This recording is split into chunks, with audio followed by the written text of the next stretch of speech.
সন্ধেবেলা চলে গেছিলাম আমাদের প্রিয় শহর বাগনান খালোর কালীবাড়ি মায়ের কাছে পুজো দিতে।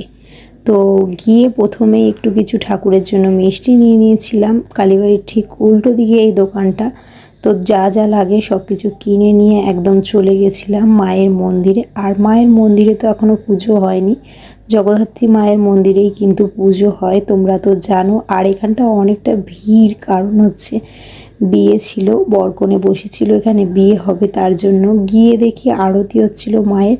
সেটা একটু অনেকক্ষণ সময় ধরে দেখলাম, বেশ ভালো লাগলো। অনেক দিন পর মাকে দেখলাম, ভালো লাগলো, অনেক সুন্দর লাগলো। মায়ের আরতি দেখলাম, মায়ের আরতি দেখে মনটা পুরো ভরে গেল। তারপর তোমাদের একটু বাইরেটা ঘুরিয়ে দেখায়। আর প্রচণ্ড পরিমাণে লাইট দিয়েছে, এত সুন্দর লাগছে মন্দিরটা, অনেক সুন্দর সেজে উঠেছে। কারণ নতুন মন্দির হয়েছে, নতুন রং হয়েছে, তার উপরে এত সুন্দর লাইটিংয়ের কাজ, অনেক সুন্দর লাগছে। আর সবাই মায়ের ভক্তরা এখানে বসে আছে, দেখতে পাচ্ছেন। আর মায়ের তো দরজা তো বন্ধ আছে, কিন্তু দেখা যাচ্ছে। আমাদের মা ছেলেকে কেমন লাগছে একটা অবশ্যই কমেন্ট করে জানিও কিন্তু বন্ধুরা।